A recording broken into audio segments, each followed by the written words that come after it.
Mountaintop Title and Notary with a new location at 655 Nelson Road in Farmington. The only place you need to go for all title, notary, and tax work. Call Tina at 724-984-1514 for the most professional services around.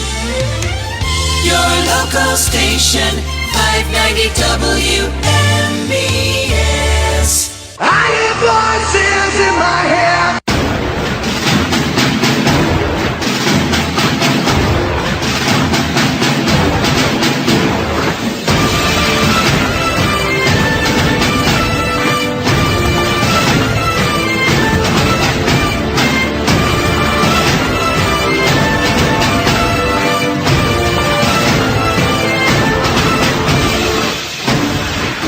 Hello and welcome, everyone. I'm your host, the voice of reason, Dave Dunaway.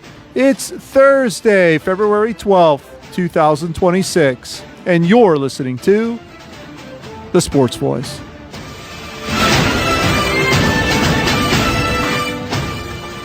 Super Bowl 60 in the books. The Seattle Seahawks are your Super Bowl champions. Was there ever any doubt? Not really. Even I sat there watching the game hoping that I would see something that didn't make it seem like Dan Marino and the Miami Dolphins.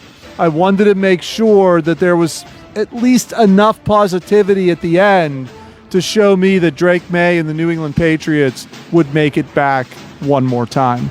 The game wasn't exciting unless you're a fan of old school defense, unless you love the way the NFL used to be.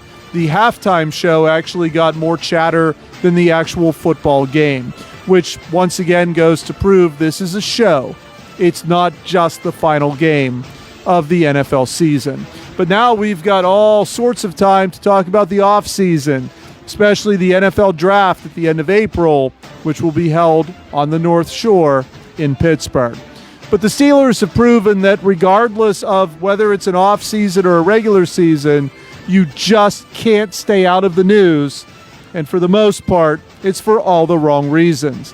Now it's a fight over Mike Tomlin between Joey Porter Sr. and Ben Roethlisberger as to whether or not Ben broke the brotherhood because he talked out about the head coach.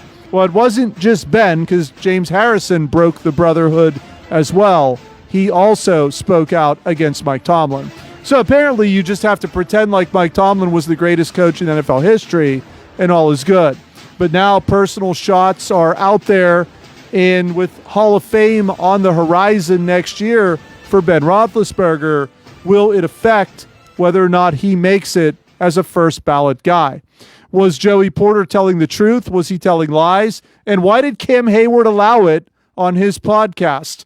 A lot to break down with this one. Not exactly what I thought I'd be talking about on the show after the Super Bowl, but it looks like it's going to dominate probably most of a segment at some point here.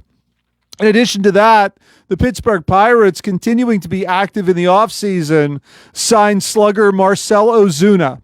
They got him cheap, $12 million, because he only hit 21 home runs last year. But Ozuna definitely can add some pop to the lineup, just maybe a little bit more than Andrew McCutchen added for the last 2 years. The question still remains when we talk about whether or not the Pirates are serious about contending. Will Connor Griffin, who we know is going to be the best option at shortstop, will he make the team out of spring training? Or are the signings of O'Hearn and Ozuna and the trade for Lau just merely to give you a distraction so that you wouldn't ask for probably the best player position-wise that this team currently has? We'll break down what we've seen with the Pittsburgh Pirates so far. Bradenton getting ready to fill up with everyone there, and the Pirates next week have their first preseason game, shifting very quickly from football to baseball, made easier by the hiatus that the National Hockey League is on due to the Olympics. In case you're wondering, Team USA in action as we speak. It is the end of the first period. Actually, we're into the second period, 16:23 left. The U.S. tied 1-1 with Latvia. And before you ask, no, Artur Shilov's not in net for Latvia. It probably would be about 6 or 7-1 U.S. if he was. Maybe they're saving him for the shootout if they go to one. But Elvis Merzlikins, the goaltender for Columbus, is the goalie for Latvia right now. Not a whole lot happening for the U.S. unless your last name is Tkachuk. They are the ones that are making it happen. A goal by Brady, an assist by Matthew. In net for the United States is Connor Hellebuck of the Winnipeg Jets. Team Canada victorious earlier. I love the fact that the hockey has finally started in the Olympics, because honestly, I've not watched a second of the Olympics. I will watch some hockey if I can find it. Normally, you've got to go probably about 100 or so channels until you can figure out which one they actually put hockey on. But Team Canada 5-0 winners over Czechia earlier today. 2 assists for Sidney Crosby. 5 different goal scorers: Celebrini, Stone, Horvat, McKinnon, and Suzuki for Team Canada. The rest of the NHL is on break for 3 weeks, but Wilkes-Barre Scranton is not. So we'll talk a little bit about the baby pens. We don't get to do that very often, but we saw the recall of Avery Hayes right before the season paused. 2 goals, including one on his first shot. And you wonder, where's he been all year? Well, he's got 16 goals that he tallied up in Wilkes, including a hat trick when he got sent back down when the break happened in the NHL. So we'll look at some of the younger players. Honestly, to me, I think they can get a little younger and maybe even get a little better at the NHL level. So I'm curious. The Hayes thing's got me thinking about that. So we'll get into that a little bit as well. We'll look to see if there are any other major stories that are happening in other sports. And of course, Nick Barczyk is here, and he's going to be busy today. There's a lot going on. We know he does the NBA roundup. He also, not sure if they started. The season may have started this week. We'll find out from Nick at the end of the show. He does the WNBA roundup. And I think he may have been one of the torchbearers. He'll tell us if he was or was not. But he's doing Olympic coverage. I'm not sure if he was in Milan, but he's here now. So he'll keep us updated on everything that is Olympics that's been happening throughout the first few days, actually almost a week now, of the Winter Olympics. So a lot to come in regards to that. I'm back in studio today, and we're back on TV as well. So if you've tuned into Facebook, you can verify 100% that I am here. It's great to be back. Had to do the anniversary show at home, so glad no scheduling conflicts this week, and I get back in studio. I looked for like remnants of a week-old cake and some deflated balloons, but I didn't see any of that, so I'm assuming Nick is still batting 1,000 on actually bringing something in for the anniversary show. I told a couple of stories last week. Honestly, people were asking, why didn't you tell more stories? I wish I would have had time to tell more stories. I sat in there with TJ when I got here for about 20 minutes trying to remember the second story that I told last week because I couldn't remember. I remembered the first one, and when I remembered the second one, I thought of questions people were asking me. So the best one was, so do you like deep down really like the Pirates? Is that just part of the character that you play? I'll never tell. I'll put it like that. I'll never tell.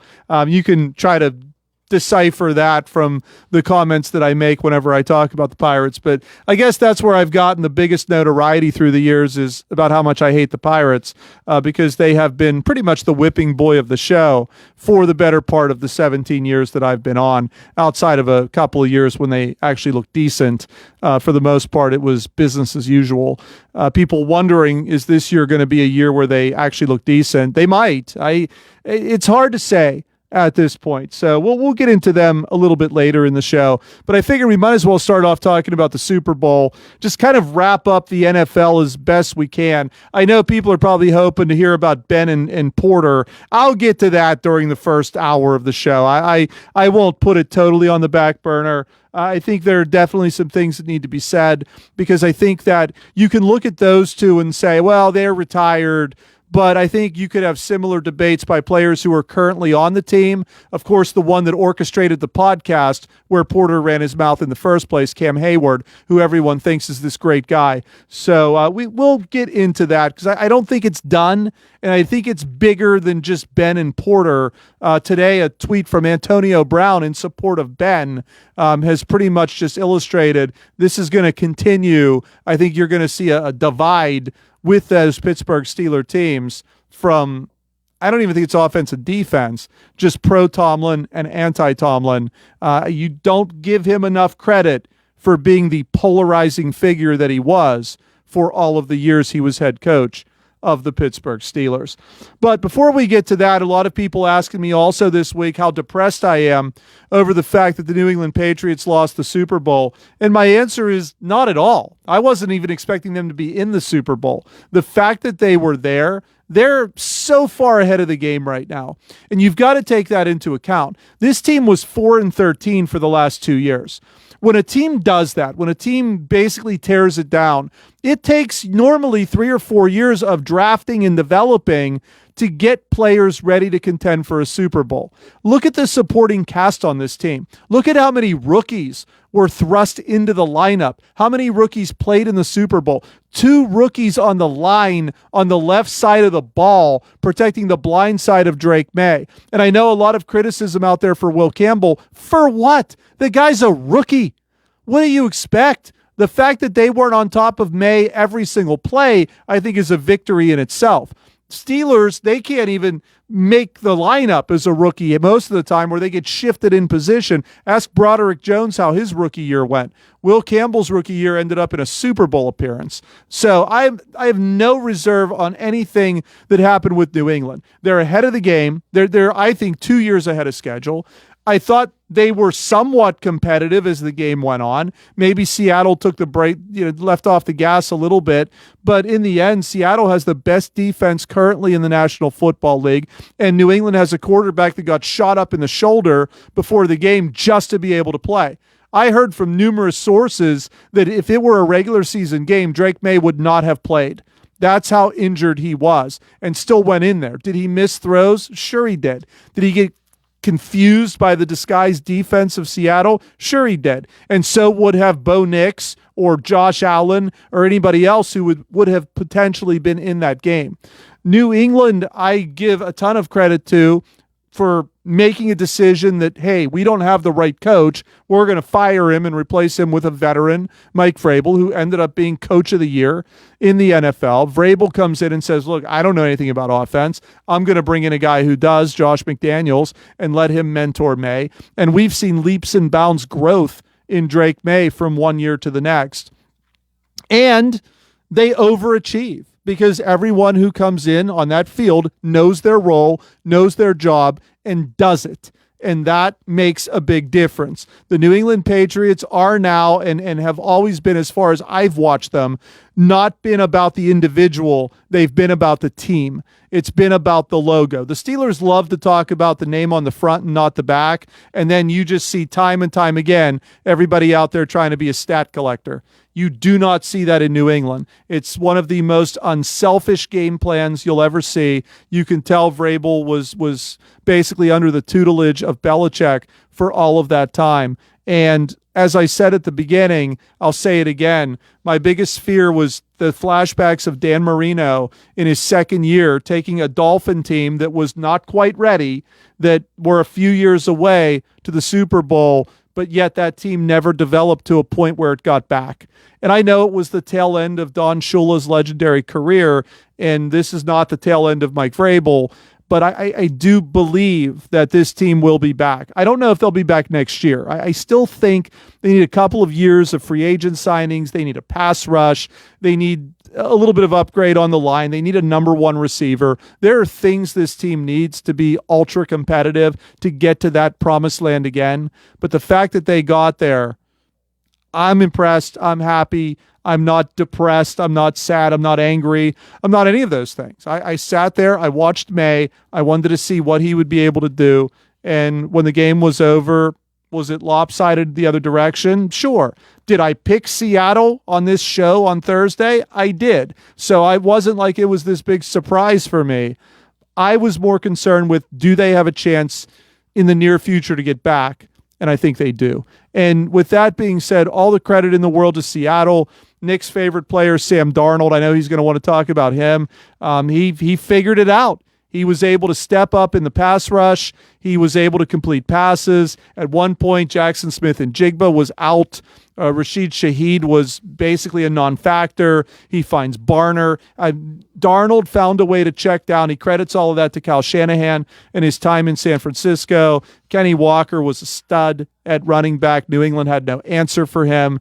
And the defense was the defense. And honestly, I'd love to see, for anybody that criticizes Will Campbell, I'd love to see, take any guy from the Steelers and put him up against Dexter Lawrence, and I want to see what they do, especially with a quarterback that's injured and is having a hard time move around. That's why everyone said, well, why didn't he run more? Why didn't he run more?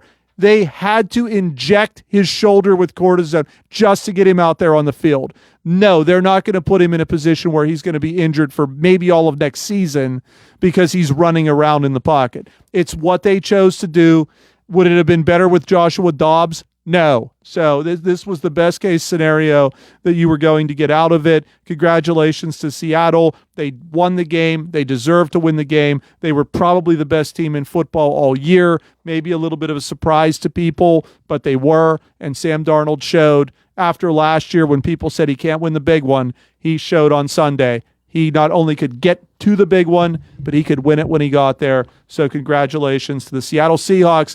Nick, the champions of Super Bowl 60. Absolutely, and it's another example of how putrid the Jets organization is because, you know, they couldn't make him anything, and then he goes to Carolina. They're not a very well-run organization. Then he sits in the 49ers, and even Kyle Shanahan on the pregame said, well, we get too much credit for Sam. I mean, he's really good. We didn't do much. I mean, he's slinging Sammy D. And then he goes to Minnesota, 14 wins, goes to Seattle, 14 wins in the Super Bowl. So when you put him in a good situation, he's going to shine. I mean, is he Mahomes? Is he Allen? Is he Burrow? No, but he did not have any turnovers in that postseason. And that combined with Walker, who was the game's MVP, and the defense won them that game. Smith and Jigba, maybe the best offensive player in the game, barely did anything, and they still won. They relied on old Cooper Kupp and a running back, and they didn't have their number 2 running back, Charbonnet. So full credit to the Seahawks. And will they be as good next year? Well, they don't have Kubiak next year, the OC, but they still have McDonald. They have Darnold. They'll have Walker. They'll be fine. Worthy champions. I'm so happy for Sam Darnold. He proved all the doubters wrong, and he proved that, you know, you got to be on a winning organization. And if you're not, you're screwed. Pardon the language. You brought up the 0 turnovers in the postseason, and that's even more impressive when you look at how many he had in the regular season. He had a bunch in the regular season. Cleaned it up. And the fact that he was able, and that was sort of the knock on him.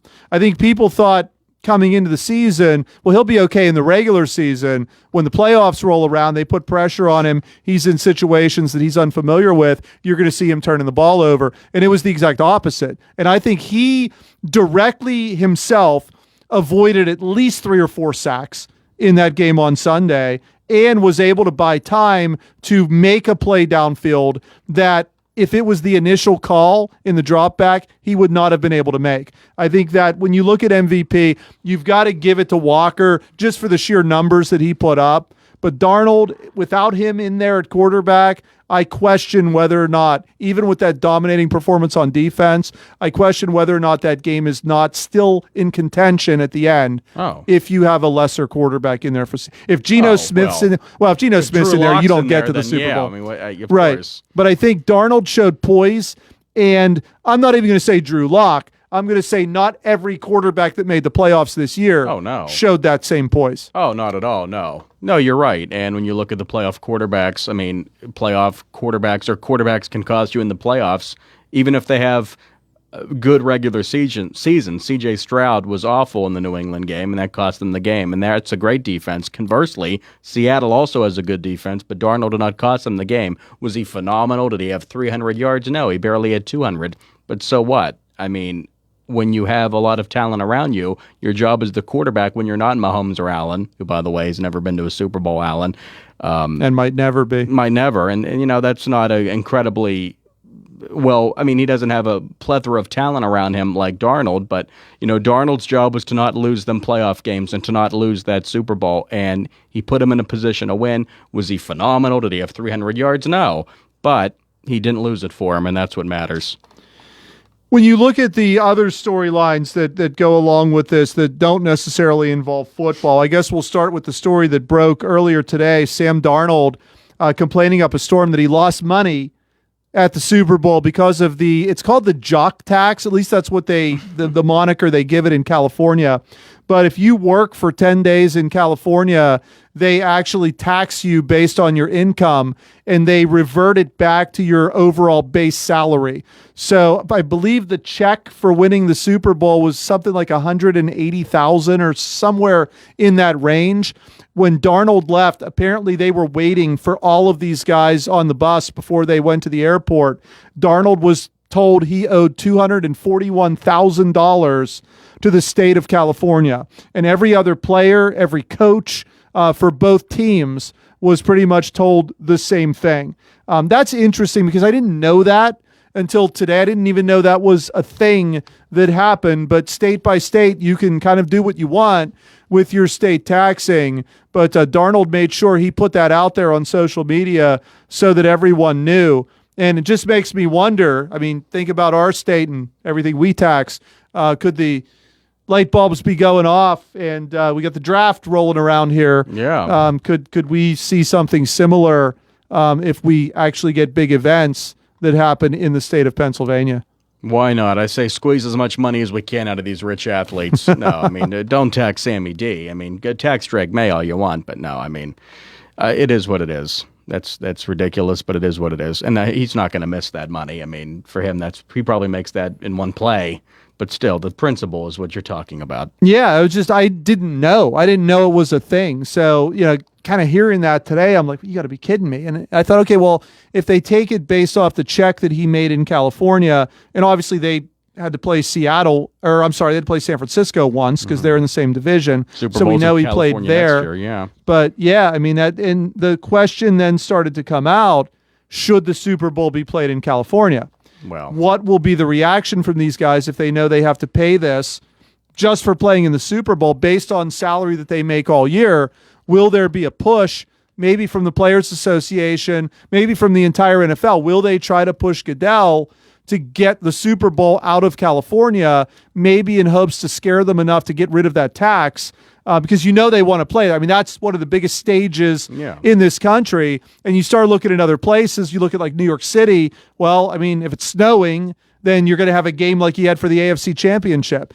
Does this maybe start the conversation of telling teams we want a retractable roof on top of your stadium?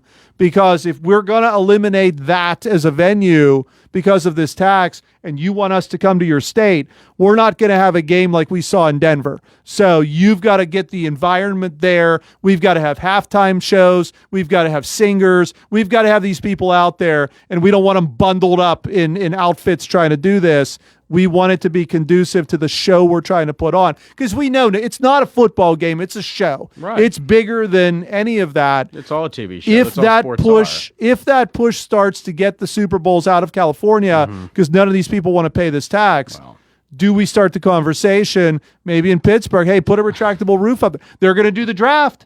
So if they can handle that, I still question whether they can or can't. Super Bowl's a bigger animal. A Super Bowl's a bigger animal, but if they can handle the draft, Pittsburgh's going to say, oh, we could do a Super Bowl. So do we start that conversation and say, hey, we can move this all over the country. We can rotate it every year, but you got to have us in a situation where we can make it look good on TV.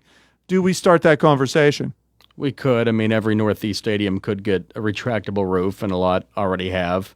But California, they're never going to leave California. Beautiful weather, great venues. It's going to be there next year. They're not going to move it. SoFi's great, and the weather is beautiful like it was for that game Sunday. And that's, for a big game, you want perfect weather. And I think they like that the game was outdoors. If you play a Super Bowl in the Northeast in bad weather and you have to close the roof, it's a better look when it's outside. So they're never going to leave California. But yeah, I mean, the Steelers of the city of Pittsburgh pulls off the NFL draft. Well, maybe they say, oh, we'll host a Super Bowl. And Commissioner Goodell says, well, you got to put a roof on it and build about 30 more hotels. So good luck, Pittsburgh. And it's not just a big game. As we learned last week, it's the big game. The big game. The big game. And we all enjoyed the big game. The alternate name for the Super Bowl. That's right. Last thing on that before we go to break. So this Bad Bunny performance at halftime has gotten it's been mixed. There's been criticism, there's been positivity. I watched it. I'm not really sure what I watched. You didn't watch Kid Rock? I did not. I wasn't at home, so I didn't have control. So it was on, and it was kind of cool. Like looking at everything, and I'm thinking to myself, okay, like Puerto Rico, Roberto Clemente's from Puerto Rico. Yeah. Just trying to see, and a lot was good. I like stuff where there's a lot going on. But is that true? I didn't really know what was happening. Yeah, it was just fun. It was dancing. It's a show. This country's ridiculous. A lot of criticism that went with it, and it makes you wonder. Like you think about the Timberlake and Janet Jackson thing, and the NFL did a total 180, and then they started more family, nothing controversial. Now we're into something controversial again. What's the next move for the National Football League, and how do you what do you put out there that makes everybody happy anymore? Because it seems like no matter what you do, where you are, you've got about half the people that are going to love it and half the people are going to hate it. Right. And, look for some alternative. So I wonder, I see the NBA All-Star Game is going to have John Tesh. Wow. I can't imagine a bigger disparity from what's happening in the game and who's performing. Yeah. But a lot of praise for Charlie Puth singing the national anthem. It was good. Yeah. And then, Green Day must have done something that set people off. So everywhere you look, there's, I don't remember. I don't know what they did. I didn't even see I them. watched it. I don't even know what's controversial. But there's always something, so I just wonder, what can the NFL do in this situation to not polarize half of their viewing audience? You could have a dog catching a Frisbee and half the country would go, I prefer cats. I mean, you're never going to please these idiots, and that's the proper word. If you're complaining about a halftime show, or PETA would you're be involved. An idiot. Either watch it and like it or don't watch it and like it or don't. I don't even know what I'm saying. It's a halftime show. Yes. Just whatever. But it got more, because the game was boring. Bad. Yes. So it got more attention than the game. I love a 9-0 game at halftime with no touchdowns until the fourth quarter.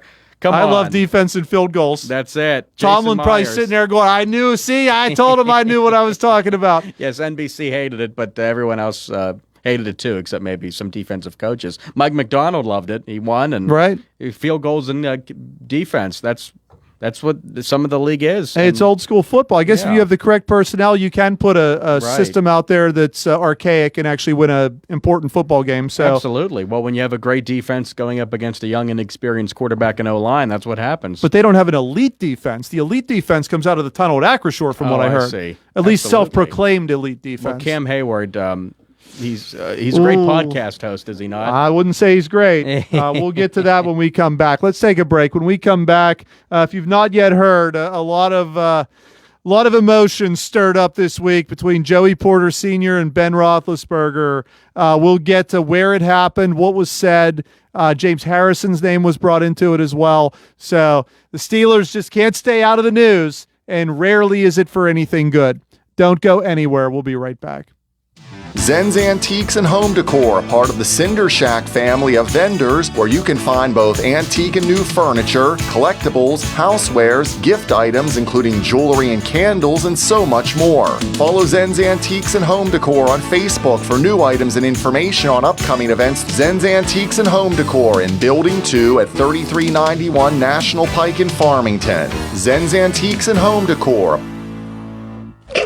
That sneeze was in a different zip code, and I still felt the germs. Relax, Randy. I went to Montgomery Medical. I'm fully shielded. Like a flu shot? Flu, COVID, the works. If you haven't caught up on your shots yet, they'll get you sorted in minutes. It's basically a suit of armor, but with less clanking. Then do the double shot. After Montgomery Medical, head over to Renew You Medispa. I got their immunity IV drip. A Medispa? You relax, you hydrate, and you give your immune system a VIP upgrade. Montgomery Medical, a family tradition of family medicine.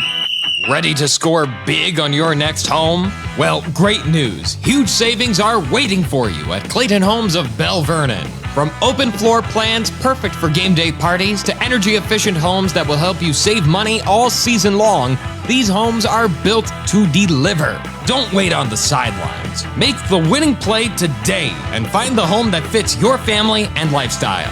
Visit Clayton Homes of Bell Vernon at 4500 Route 51. Mountaintop Title and Notary can handle all of your motor vehicle and PennDOT needs, such as titles, plates, renewal, registrations, and all notary needs. Tina Nicholson of Mountaintop Title and Notary can also handle ATV and boat titles and also does income taxes. Hours are Monday through Friday, 9:30 to 4:30, and appointments can be made for after hours and Saturdays. Mountaintop Title and Notary with a new location at 655 Nelson Road in Farmington, the only place you need to go for all title, notary, and tax work. Call Tina at 724-984-1514 for the most professional services around.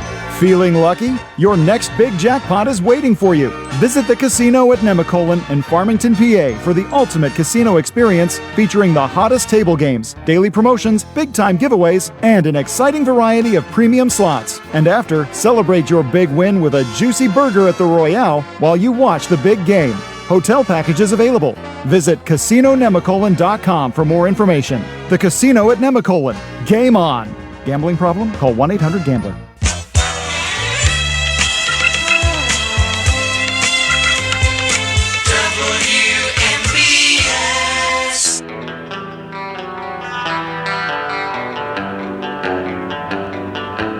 Welcome back to the Sports Voice. Just when you think we're finished talking football, the Pittsburgh Steelers have to inadvertently find themselves in the news. And I know what people are going to say. They're going to say, well, wait a minute. These are two guys that are retired. Joey Porter long retired. Joey Porter was coaching when Beth Roethlisberger was playing on this team. So why is this a big story? Well, it's a big story for a couple of reasons. Number one, where it happened. Because where it happened was on a podcast hosted by a current Steeler who really had no business letting this unfold, outside of the fact that he agrees with what Joey Porter said. That's why this happened in the first place, and that's the thing nobody wants to talk about. What this has become is a forum for whether you're pro or anti Mike Tomlin.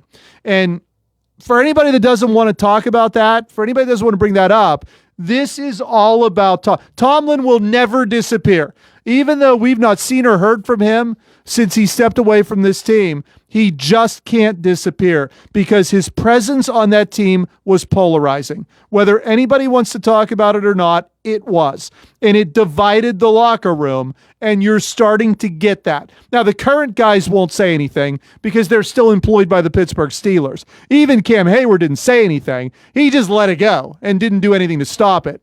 But when you look at a guy like Joey Porter, what do we remember Joey Porter for? Well, in recent time, going onto the football field as a coach and riling up Burfict and Pac-Man, which allowed the Steelers to at least win one more playoff game in the tenure of Mike Tomlin, because that was going to be a loss before Porter made his way onto the football field.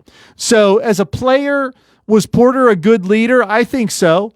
Was he one of those players that embodied what a Pittsburgh Steeler is supposed to be? I think so too. But I think Porter is also a hothead who runs his mouth constantly. And don't forget about the link between him and Tomlin at those high school games, where at one point the local police or a state police officer, I can't remember how the story was told to me, had to go onto the field and arrest Porter, put him in handcuffs because he would not leave the field when he was asked to, as he was standing out there berating the high school coach. So this is not a good guy. Was he a good Steeler? Probably. Is he a good guy? No. So for him to try to mask that and make it look like it, do some research before you want to make that comment. Now, let's take us to Ben Roethlisberger. Is he a good guy? No. Is he a good teammate? Probably not. I mean, think about all the stories that you've heard about him, especially the early stuff. But what this has done is it's brought back to the forefront a lot of the things that Roethlisberger did early in his career, which to me, there's no place for. Not in this discussion. It's not like Porter and Roethlisberger got in an argument with each other. This is all about Mike Tomlin. And to get personal like Porter did with Roethlisberger over this, I think is absolutely ridiculous in this context and in this forum. I'm not saying Porter is wrong. I'm just saying this probably is not the time or place for this to be happening, because Nick will tell you about how some of this stuff is old news. Some of the stuff they're bringing up is old news.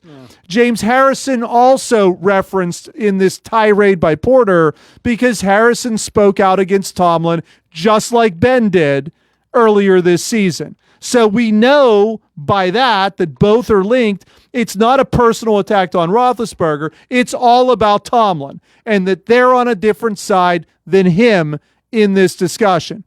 The host of the podcast, current Steeler Cam Hayward, who everyone thinks is this great, wonderful person, even though he did what he did with his contract status the last couple years, refusing to play unless he got a raise from a contract he just signed the year before each time, but it just wasn't enough as he started thinking about it more. He allows this to continue because we all know he's pro-Tomlin. So if Ben's on there talking smack on Tomlin, I guarantee Cam Hayward cuts him off. But because Porter's on there trying to support, he just lets him go. He's just as at fault as these other two are. I'm not giving him a free pass. If you're in charge, if I'm on this show and I let something happen, if I have a guest on here and they start crossing the line and I don't say anything or stop them, that's on me too. So if you want to be a big shot in the media someday, then you better learn how to do it correctly, because you can try to play a victim like, oh, this just unraveled on my show. You're the host. You're in control. And if you're not in control, then you don't belong as a host on a podcast. Just my take on that. Just saying. Coming from where I am, that's how it goes. If you want to be in charge, then be in charge, and don't whine and cry when it all unravels in front of you. And now we've got to talk about this for weeks because everybody's starting to come out. Antonio Brown today. Hey, Ben was my quarterback. I had no problem with him. You have to earn his respect. I came in as a 6th-round pick. I earned his respect. I mean, I don't know. I'm not in the locker room. I don't know what to say about either of them. All I know is this should not have been brought up, especially on this forum, especially revolving around a guy who I think most of the Steeler fan base is trying to forget at this point, hoping that McCarthy is going to move on and do something a little bit better. And we just keep going back to it. Adding to the equation, Nick, next year is the first year Ben Roethlisberger is eligible for the Hall of Fame. Yeah. Not saying that he was a sure bet for a first ballot guy, but I would say this probably puts a little monkey wrench into those plans because now everybody's thinking about Milledgeville and the motorcycle and all the other stuff from the beginning of his career, regardless of the fact that he won 2 Super Bowls. And quite honestly, if he wasn't the quarterback, they probably wouldn't have won either. Seattle still claims that they won the first one. Yeah. So, in the end, I'm not taking a side. Maybe it sounded like I did. You have to, Dave. That's how media works now. No. It's ridiculous. It shouldn't have happened. No. It's uncalled for. Well, if I'm going to take a side, I'm going to blame Cam Hayward for letting his whole show unravel in front of him. Well, I don't know if he unraveled it because he's getting a lot of pub out of it and probably ratings. And my only thought is he agrees with everything Joey Porter said. Guaranteed. So, then, at least he's honest. I mean, if he agrees with everything Joey Porter said and still edited it out, I think even less of Cam. At least he's honest. But he hasn't said it. Come out and say you want to be the host. Come out and say, yeah, I agree with everything he said. He must, just by omission of jumping in, if that makes sense. So I don't know. And then they had Diana Rossini was sitting there and she was laughing. So maybe everyone hates Ben. Maybe we're I don't know what's going on. But Ben had some horrible things happen in his early tenure with Pittsburgh, and they were 2 cases set out of court. And I'm sure he's not the greatest guy in the world, but there's so many angles to take with this story, Dave, and I don't want to say it's old news because it undermines it, and we don't know what happened, but for sure. But yeah, it's just another example of the Steeler off the field nonsense, and Joey Porter sticking up for Tomlin. He never played for Tomlin. He was on his staff. So, and then this is what happens. Everyone has a microphone now. James Harrison's always talking. Ben talks a lot. So this is what happens. And my only thought, Hayward agrees with everything he said, and maybe he'll come out and say, yes, I stand by Joey Porter. So, do you think Roethlisberger wouldn't sign memorabilia for Porter's kid, Joey Porter Jr.? Is that because that came up that the teammates would go to him and ask him to sign memorabilia for their families? I've heard that and for he years. would refuse to do it. Yeah. And that's probably 100% true. Yeah. I could tell you a story about what's Palmer's course? The golf course. Yeah. I think it's just Arnie Palmer Golf Course. No, why can't I think of it? It's in like an area. Yeah. But anyways, I could tell you a story about Palmer's grandkids that tried to get Ben to sign something. I've heard bad stories in an about incident Ben. that Ben had with Palmer. There. I have. I've heard many bad stories about Ben. I like him as Yes. a player, but obviously, how could you not? But once again, why? I mean, if you're upset because he criticized your favorite coach ever and your running buddy because your two kids played high school together, why do you have to bring that up? Why can't you just come out and say, look, you betrayed the brotherhood. Like, you should just keep your mouth shut. It is what it is. He's gone. Like, just end it with that. But Porter's the one that made it personal. Ben never even referenced Porter. No. We'll see if he does. He might. You never know. But in the end, I think Porter is the one that took this to the next level. And we'll see where it goes from here, because I have a feeling even if Ben doesn't say something, there are going to be more people that come out that do. And this is going to escalate maybe a lot more than what it already has. And once again, for what? Because you agree or don't agree with stuff that Mike Tomlin wanted to do. Why did all this have to come up? Because of that. That's just my issue with it.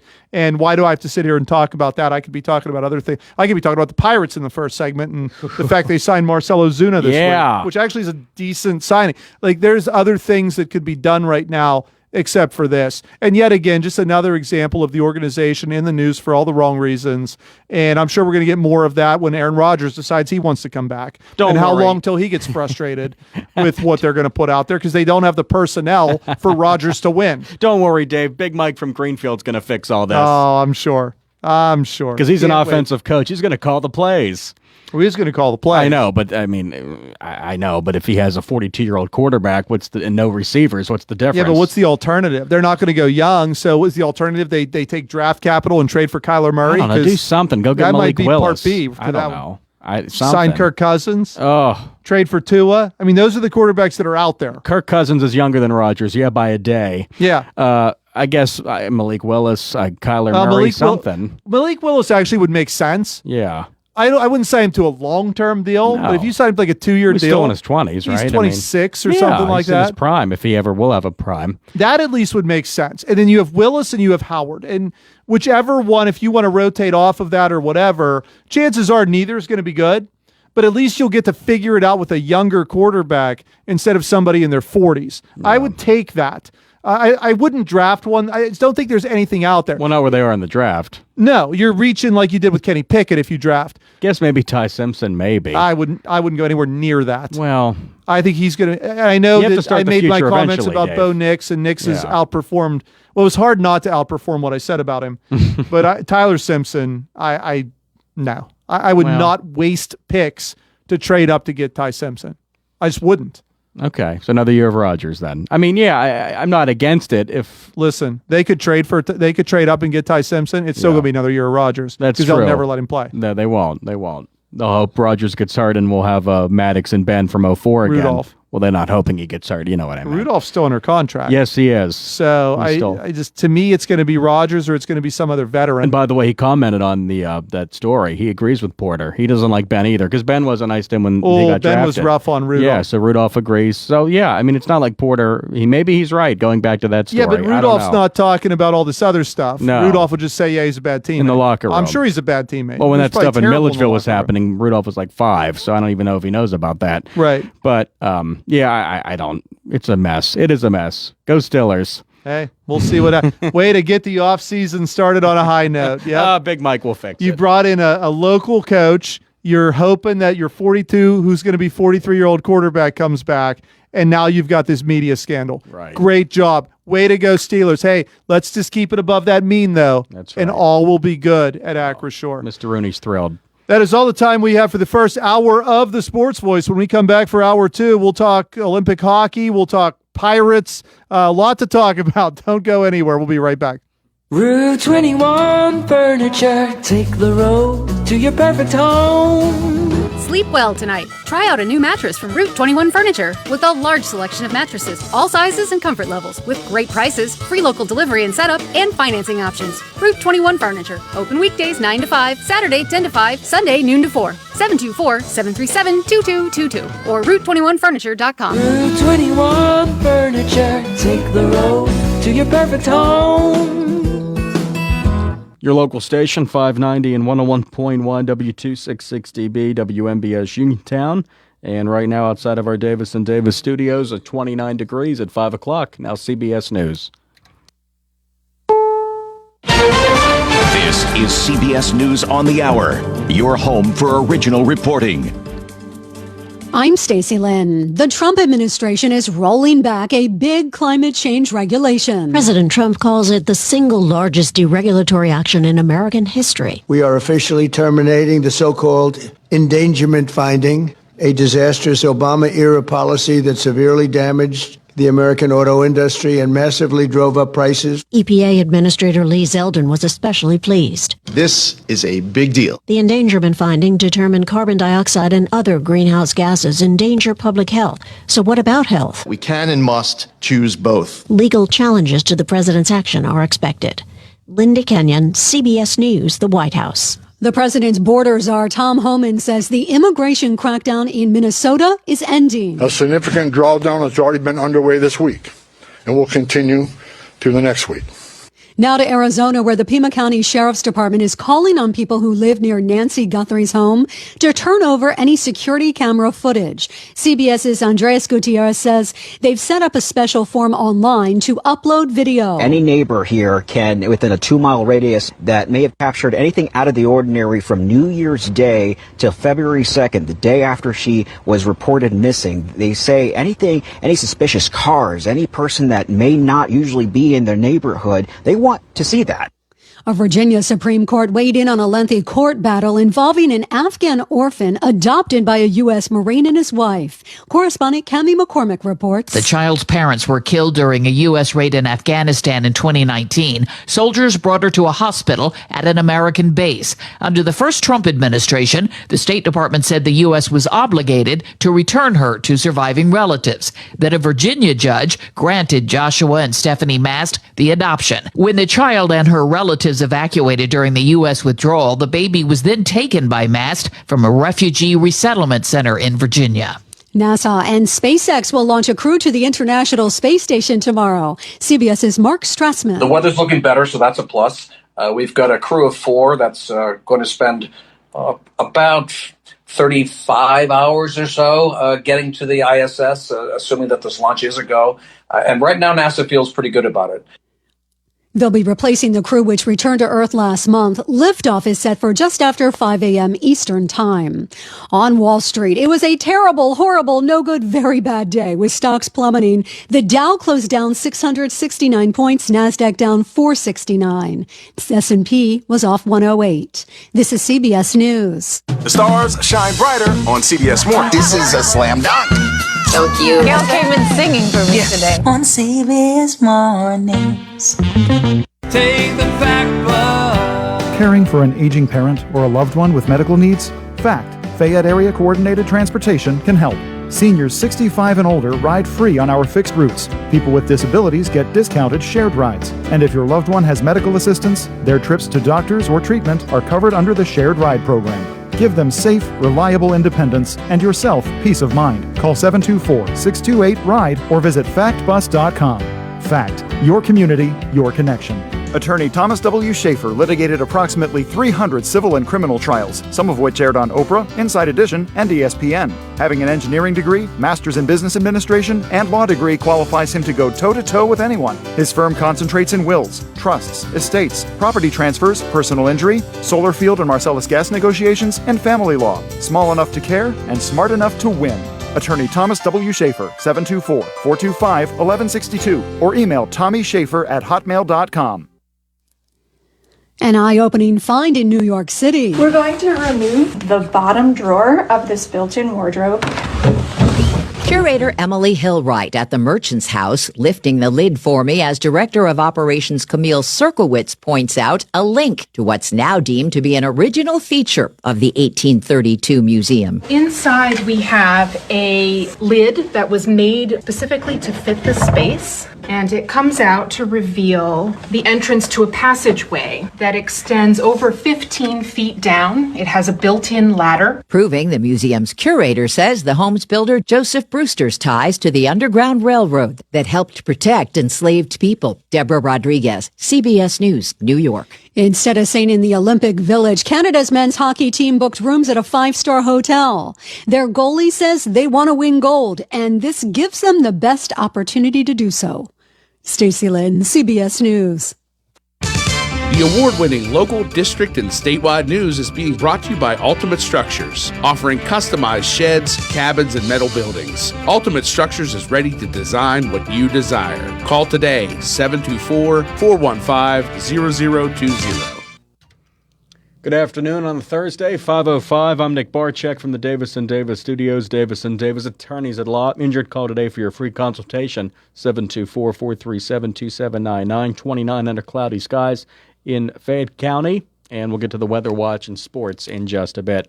Pennsylvania schools are now required to teach cursive handwriting under a new law. The governor announced on social media this week that he signed House Bill 17 into law.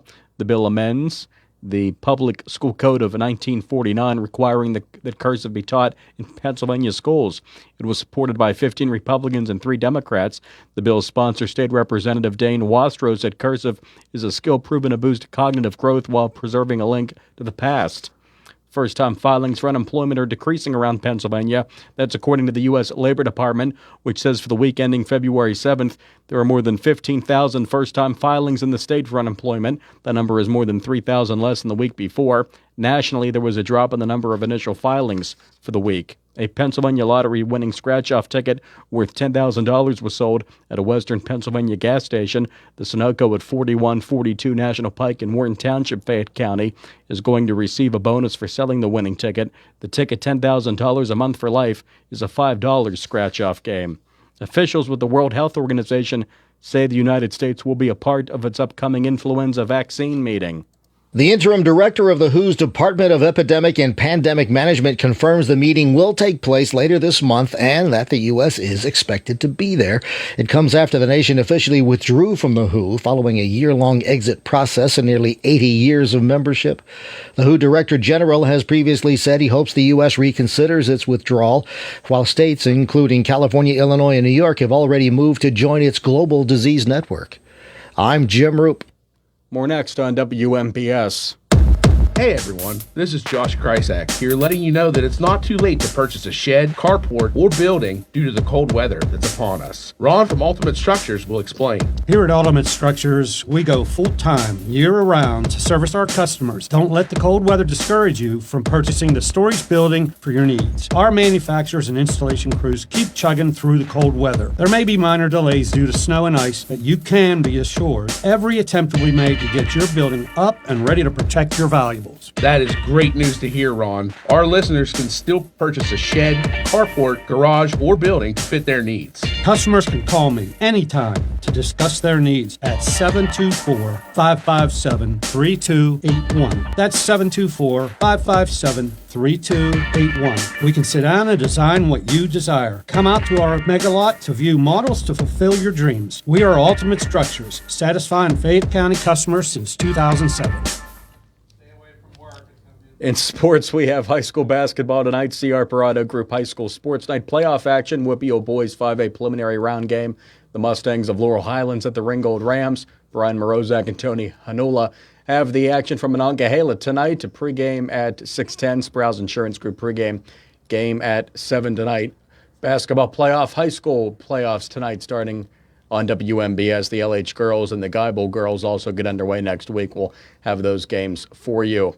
And right now at 5:09, we are looking at 29 degrees outside of our Davis & Davis studios. The weather watch overnight low down to 19, 37 with sun Friday, but a nice unseasonably warm weekend, 53 with sun Saturday, low at 36 up to 44 with a chance of rain Sunday. Overnight low 32, 51 Monday, sunny and 60 on Tuesday, and 54 with rain on Wednesday. So nice warm weather and above average and certainly above freezing temperatures for the highs on the way into next week. Right now at 5:09, 29 degrees. And good afternoon from the Davis & Davis studios in Uniontown at WMBS. I'm Nick Barczyk. The local district and statewide news was brought to you by Ultimate Structures, just outside of Perryopolis on Route 51 southbound. Call them today at 724-415-0020 to find the shed, cabin, or metal building that meets your needs. This is your local station, 590 and 101.1 WMBS, and we'll have an Olympic update for you right after this. Valentine's Day's coming up, and nothing says Be My Valentine quite like flowers from Miller's Greenhouses and Flower Shop. Choose from fresh floral arrangements starting at just $30 or classic roses starting at $55 a dozen. Want to really impress? Call early and have Valentine's flowers delivered right to her workplace. Miller's Greenhouses and Flower Shop in Smithfield.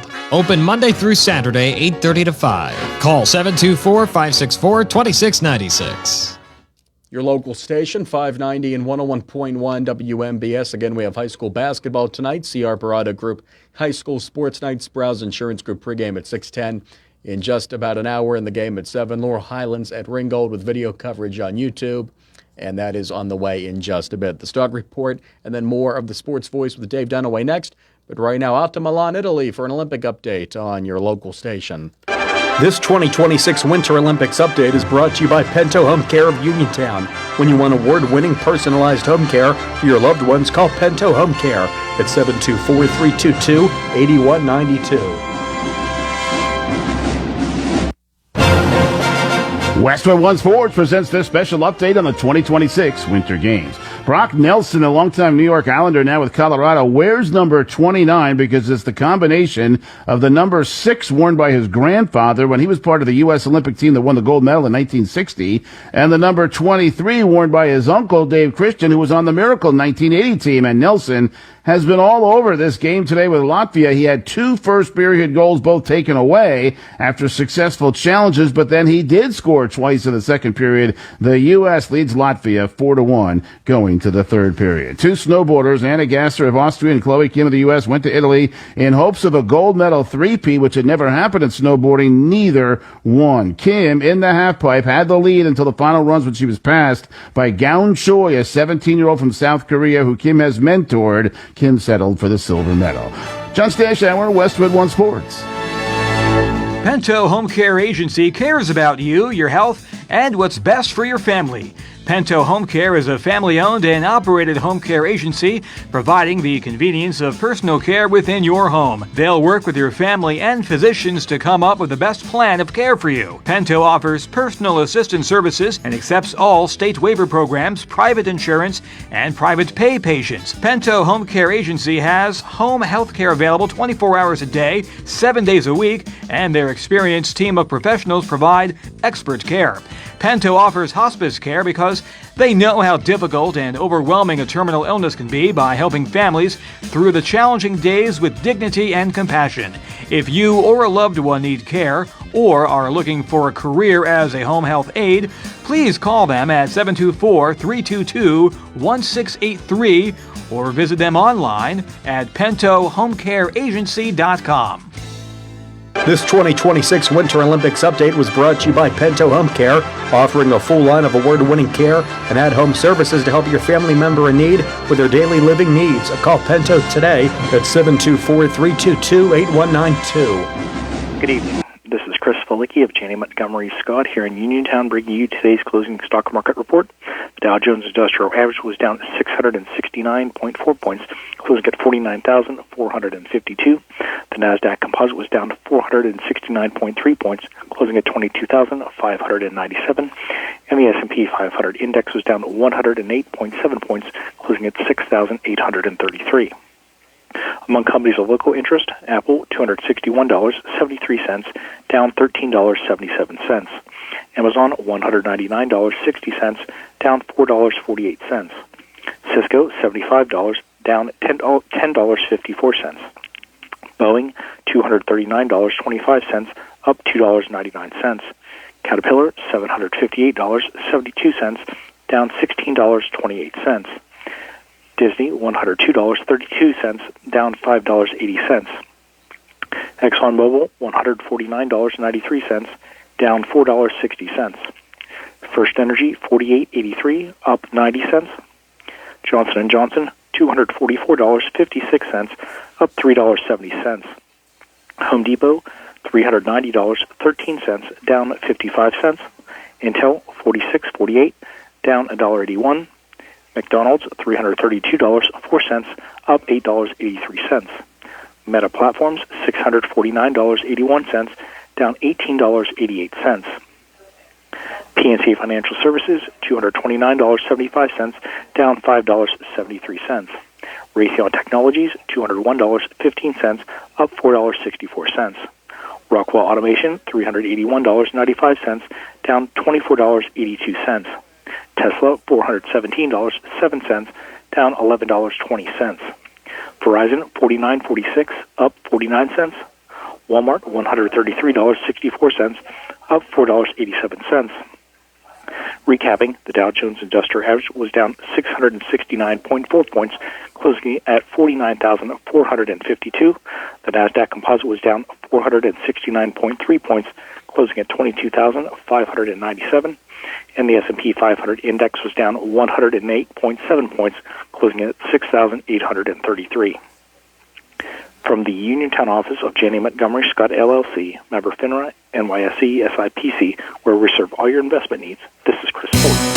Looking for a fireplace? Koval Building Supply at 40 Monroe Avenue in Uniontown is more than your plumbing supply store. We specialize in fireplaces of all fuel types, such as gas, wood, pellet, and electric. We're now featuring Harmon pellet stoves from Forge and Flame, perfect for keeping your family warm and cozy. Call Koval today at 724-437-8824 or visit kovalsupply.com to start planning for the winter season. Koval Building Supply, everything you need to make your house feel like home.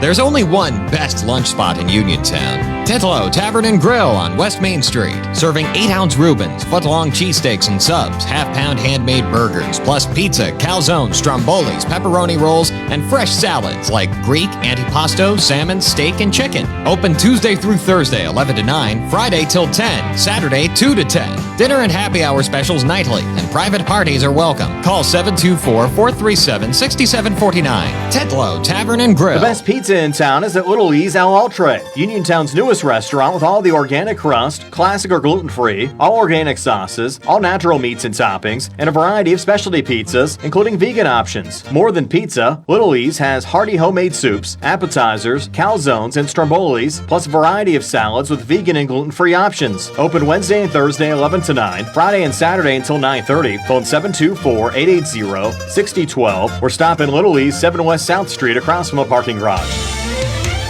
Your local station, 590 WNBS. I hear voices in my head.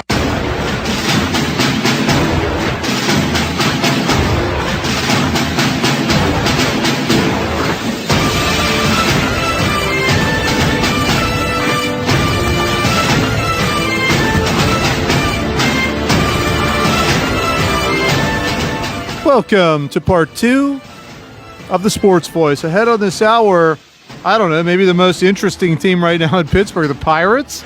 Well, the Penguins would be, but they're on hiatus right now because of the Olympics. In case you've not been paying attention, Team USA up 5-1 right now on Latvia. So looks like they're going to cruise. Canada cruised earlier. Is that setting up a showdown for the gold medal?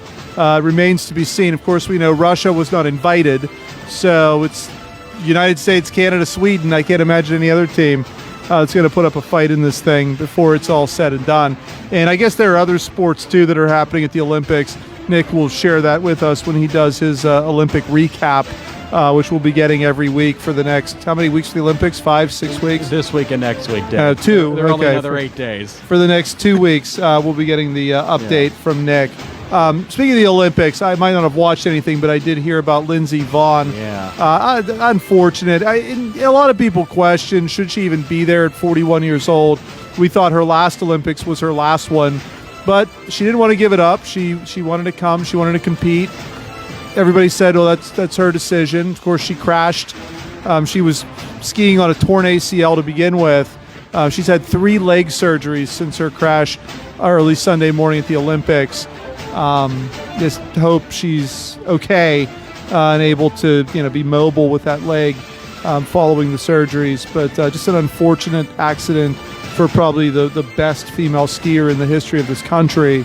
Multiple-time gold medal winner, Lindsey Vonn. So I know I spoiled that for Nick, but he knows everybody, so there'll be a lot more coming from his Olympic recap. He's going to be busy in that second segment as well, because the NBA getting close. I believe this weekend is their All-Star game. So Nick will tell you about all the All-Stars, which means probably he'll talk to you about what LeBron's doing right now. And we'll see if we get anybody else. Shy. Yeah, he's part of the legacy team. Yes. He's still hanging around. You can explain that because I have no idea what that is. But anyways, we'll do our NBA roundup.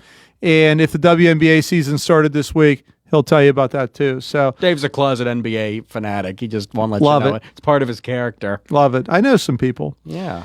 We'll talk a little hockey beyond the Olympics. I figured this is an opportunity we can talk some Wilkes-Barre Scranton Penguins.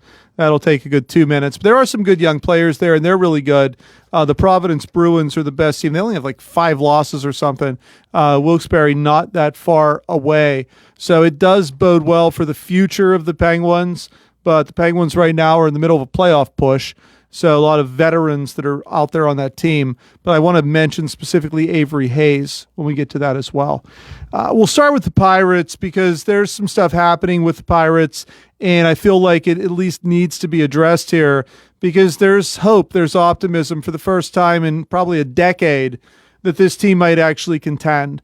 Gone is Derek Shelton. Donnie Kelly actually looks competent, so trying to put some players in place, not just for him, but for Paul Skeens as well. Skeens was very critical at the end of the year. He didn't think the Pirates tried hard enough to put a winning team out there on the field, and we know that his time in Pittsburgh is going to be very limited unless a salary cap is instituted and nobody else can afford him. But I have a feeling good teams are going to find a way to afford a guy like Paul Skeens. I would not consider it a fact that he will be a Pirate for any length of time. We mentioned the arbitration ruling to Tariq Skubal last week, where he was given $32 million by the arbitrator. Can you imagine what they're going to award Paul Skeens? It could be upwards of 40. Some the Pirates aren't going to want to pay, not even for 1 year. So seems like they're putting whatever they can together to try to put a little bit of hope into the minds of the ever-shrinking fan base that they're trying to win. They actually do care about the product that they put out there on the baseball field.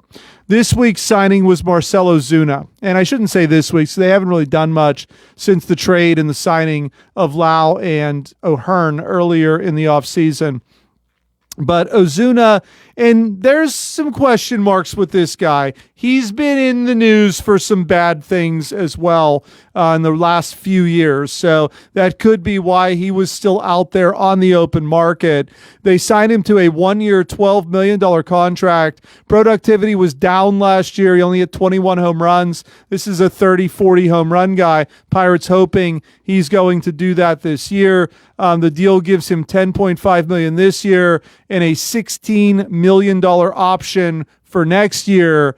There's a $1.5 million buyout that's associated with that as well. The original thought is Ozuna is going to be the designated hitter, which then means there's no room at the end for Andrew McCutchen. And Nick told us last week he's been taking to social media very angry and upset with his treatment because he thinks he's a superstar and feels he should be treated that way. McCutchen's stats weren't all that horrible last year, But if the Pirates are going to seriously talk about contending, they do have to move on from a 38-year-old and try to get more consistent talent that can actually play the field if necessary. You look at Brandon Lau, you look at Ryan O'Hearn, you start to see the semblance of a major league lineup that is getting put together by the Pirates. Oh, they're still talking about O'Neal Cruz, and this is the year he's going to finally figure it out. He's 27, so hopefully he'll figure it out at some point before he hits 30. We're still hearing about Brian Reynolds, and even though he's had a couple of down years, all the potential there, why they gave him the $10 million a year contract. We hear about Jared Triolo, former Gold Glove winner, for a position they invented, utility man, but still a Gold Glove winner, and Spencer Horwitz, who might be healthy all year. So we hear the names, they're back and forth, but the name that we really haven't heard much lately is the name of Connor Griffin. And to me, this is just a giant smokescreen. They bring in cheap guys. I thought O'Hearn was a bargain deal. I think Ozuna's an even bigger bargain deal. No risk in the trade for Lau. He's a free agent at the end of the year. They can move him in July. These are low-risk things. This is not the Pirates going all in and spending a ton of money trying to tell you, hey, we care about winning. They're still doing it on the cheap. It's a little more expensive than what they're used to, but by Major League Baseball standards, it's still on the cheap. And to me, it's nothing more than a smokescreen to distract everyone from even asking where Connor Griffin is when the season starts, because I'll tell you where Connor Griffin's going to be. It might not even be Indianapolis. It might be Altoona, because he just got called up to Altoona toward the tail end of last year. He's 19 until April 24th, and they're going to say he needs a few more minor league at-bats. We're going to keep him down there for a little while, and everybody's going to be okay with it because Lau and O'Hearn and Ozuna are here, and everybody's thinking, oh, this is a team that's going to win right now. Okay, we understand. We're okay with that because we're like that with every other team. It's okay. The Penguins can keep the young guys in Wilkes. We're ready to win right now. Oh, the Steelers can put the rookies on the bench. It's okay because we're ready to win right now. So the Pirates are trying to play that same game that the other teams play and get you to forget about Griffin. But I'm going to tell you right now, Nick, no matter who they put in this lineup, I have a strong feeling none of them are better than this guy.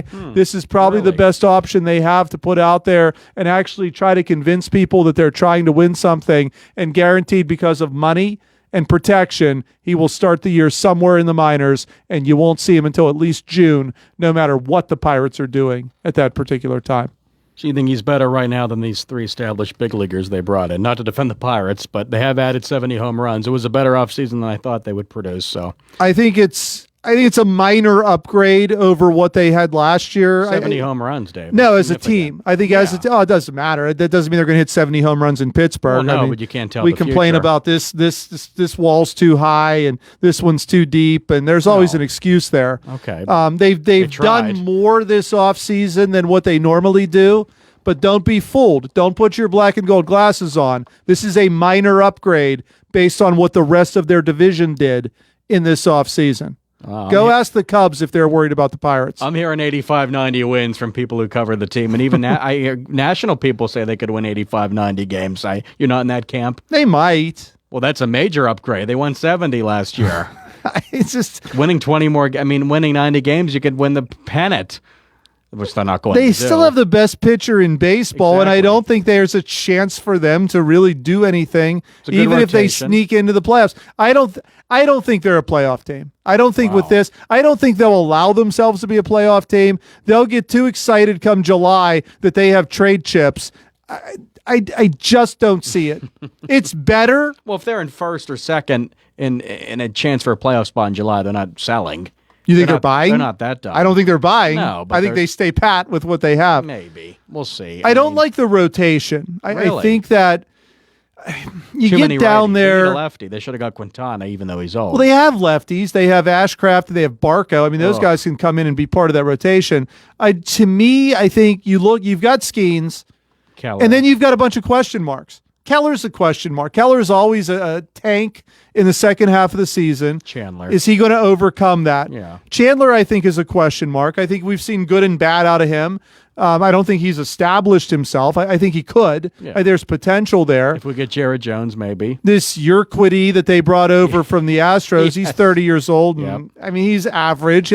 He might win 13 games, which for them is that's an improvement Lord. over what they've gotten rid of. Well, they had a Cy Young winner win 10 last year, so yeah, that would be amazing. That is true. Yeah. Jared Jones was, talked about, and now he's on the 60-day injured list, so you're not going to see him all year. Oh, is he 60-day now? But I don't think we were supposed to see him all year. I think that was the plan from the beginning. So what does that leave? Barco, Ashcraft, Majinski. Am I missing? Maybe Where's there's Bailey someone I'm Falter missing and there. Andrew Heaney when you need them? Honestly, I'd take Falter at this point over what's please, there. I He actually guess. pitched decent for the Pirates. Yeah, they traded him. I guess he was costing them too much. They traded him to the Royals, but he was a free agent at the end of the year. The Royals signed him for like $3 million. Like it's like nothing. That surprised me. And I think you look at the bullpen and it's as shaky as can be. I don't think Dennis Santana's a closer, but he's going to be. Yeah. They brought this Soto over. That was their big free agent signing before O'Hearn. And then you've got a bunch of waiver guys. Well, Santana was a waiver guy. Matson's a waiver guy. Lawrence might as well be a waiver guy.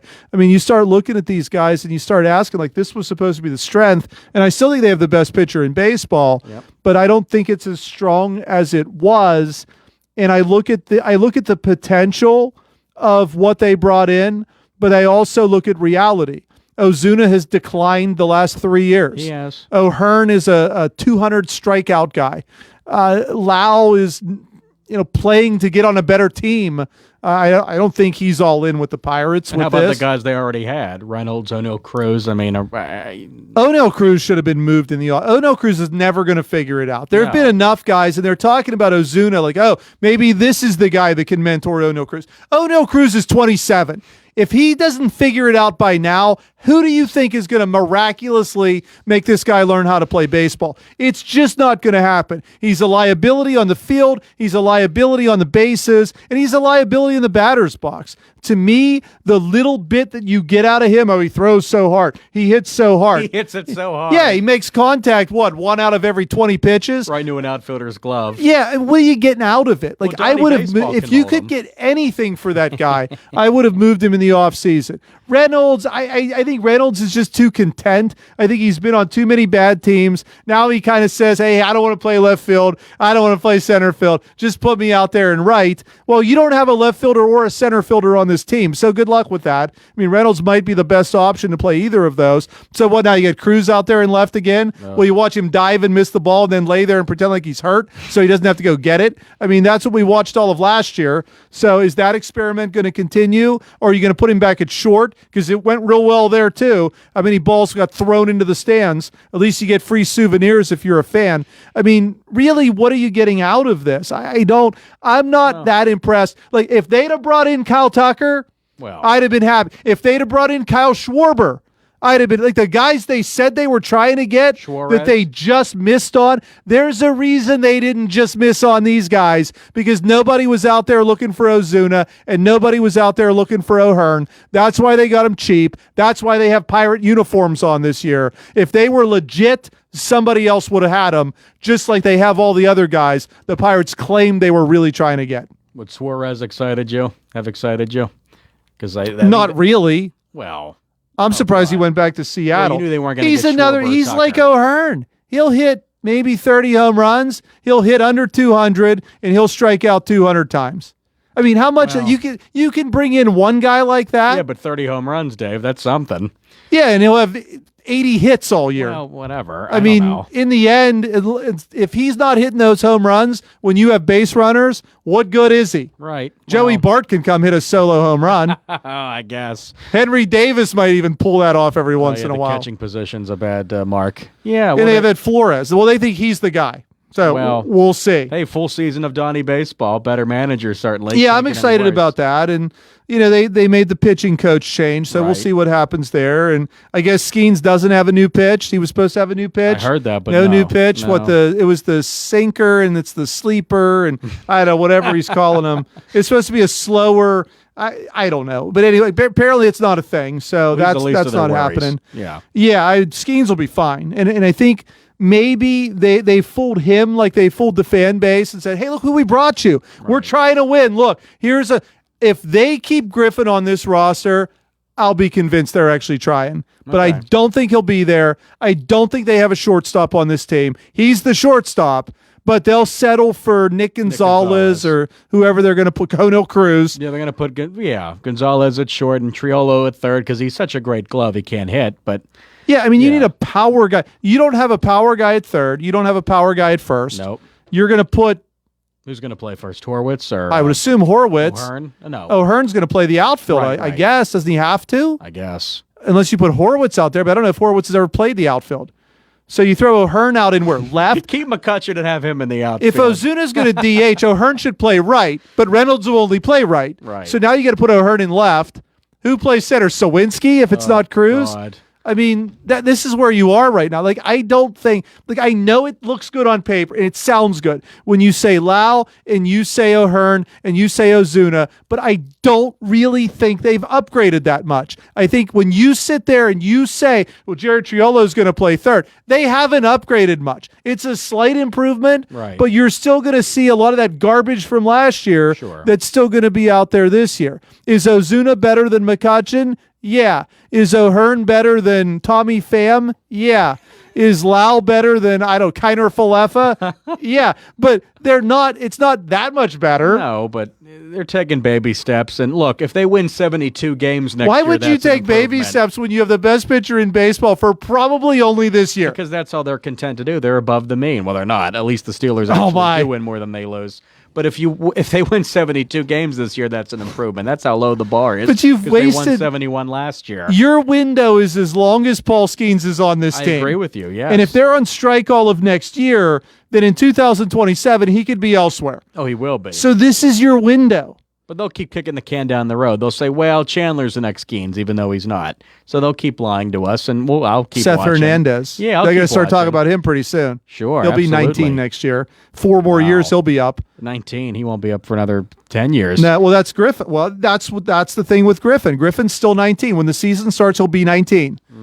There's no way he's going to be on this roster. You know it. I know it. Yeah, Everybody probably knows it, but they want to hope that, okay, hey, maybe they're really serious this time. Well, people are fixated on they added 69, 70 home runs, and that is significant. But again, that's not a guarantee they'll hit him here. But at least it is something. I knew they weren't going to get Suarez or Schwarber or Tucker, so I'm happy they did anything. Why not? They could have. I'm resigned to this.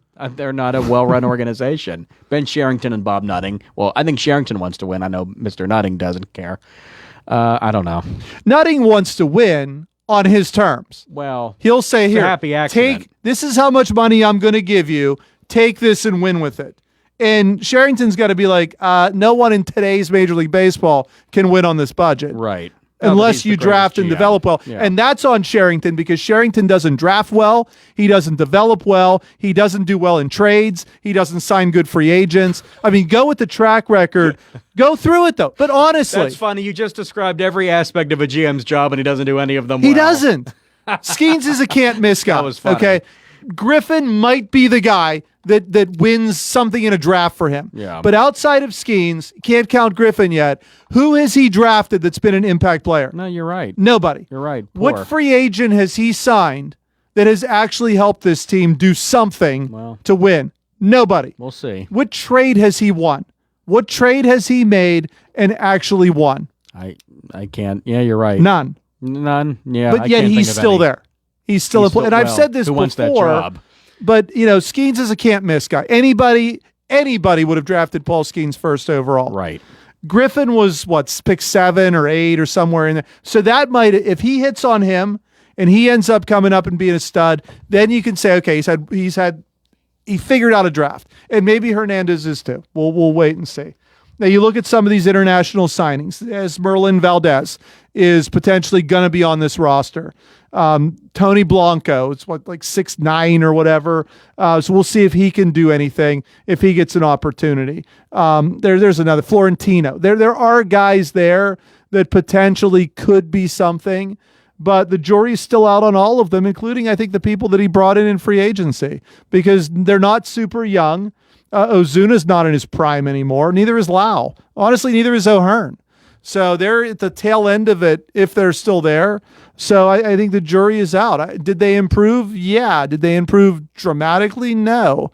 And I agree. They add some home run power, but I want to see them actually hit home runs before I'm sold on that. And at opportune times where they're helping a team win, because that's the thing. Paul Skeens was 10-10 and won the Cy Young because his ERA was so low because this team couldn't score runs. Maybe this will help them score runs. Maybe it won't. We'll see. But it's a newsworthy story. Yeah. The Pirates have done more this offseason than they've done in the entire Ben Cherington tenure combined. So the fact that they went out and added some of this, I'll give them credit for that. I don't give them credit for their excuses for not getting better players. And honestly, I don't give them credit for not elevating their talent faster than what they do. Why did Paul Skeens have to go to the minors at all? And, why is Griffin toiling around? He was at 3 levels of minor league baseball and hit 335, 320 something, and 337. There's no excuse for him not to at least be given a legitimate shot to make this roster out of camp. So we'll see what happens. I'm sure it'll be more of what I think. But maybe for everyone out there, you'll be happy if they do something. Honestly, I wish they would do something because they are responsible for a lot of boring months of the Sports Voice where they're the only thing I have to talk about, and it's all nonsense because they're terrible. I wish they were actually winning, so I had some better stuff to talk about. So hopefully they'll prove me wrong, but I have a feeling that roster is already known right now before camp even starts, and Connor Griffin is nowhere near it. I'm sure he's not on it. He should be on it, and most teams would put him on it, but that's just not how they operate, and people want to get excited about the addition of these bats, and they're not the bats that are really sexy, like Suarez, Schwarber, and Tucker, and they could have added Quintana maybe for pitching help, but it is what it is. They figure, you know what, we added some home runs, we still have Skeens, our rotation's pretty good. If we win 76, 78 games, that's an improvement from last year. Their standards aren't very high. I think we know that, Dave, so... Yeah, I'm glad they did what they did, but could they have done more? Of course. And I think there should be some cautious optimism with the fans, but I think they will be better than last year. I do. I think they'll be better than last year. I don't know. I'm not saying 85, 90 wins. No. I'm not saying it's out of the realm of possibilities. I don't see it, but I see more than 70. I think Kelly alone gives them more than 70. Yeah, well, they won 71 last year with the combination of Shelton and Kelly. So they lost a lot with Shelton, though. They did. They lost. There were times. Were times where we were talking about Kelly being 500. Yeah. And that was not like 3-4 games in. No. We're 20, 30 games into his tenure, and he's 500. That's how many they were under with Shelton when he was there. Did Kelly retain Gene Lamont as an advisor? We can only hope. We need some nostalgia. The Pirates are just soaked in nostalgia. We can only hope. Hopefully he spent most of the offseason chatting it up with Jim Leland. Breathing in secondhand right, smoke. To get some info on what to do here. Yeah. And why can't he manage again?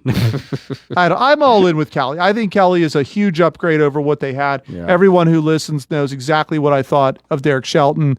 I thought he was an imbecile. I think he still is. I can't believe he has a managerial job. I never thought he'd get another one. You're right. But he won't last long. That team passed him over for a player that just retired. So we'll see how he does second time around here. And honestly, the players who just retired seem to be having a little bit of success as managers. So we'll see how that plays out too. A little bit too far away to do a lot of talking with Major League Baseball, but pitchers and catchers, they're there, right? Oh, yeah. And the players are there too. Yeah, first. So, yeah, everybody's at Bradenton weekend. at this point. And the 21st, I believe, Pirates-Orioles. Yeah. Used to be the Pirates and Manatee community. I miss those old days when they would play Manatee. And they'd beat up on them pretty good until they didn't, and then they stopped playing them. But kind of like Pitt with the City game. They're afraid they'll lose to Duquesne, except Pirates actually did lose to the college team. They did lose to Manatee, yes. So, but Pirates-Orioles kicking it off. Get everybody start thinking about warmer weather. We're trying to get some of this snow melted outside here. So I'm excited for that.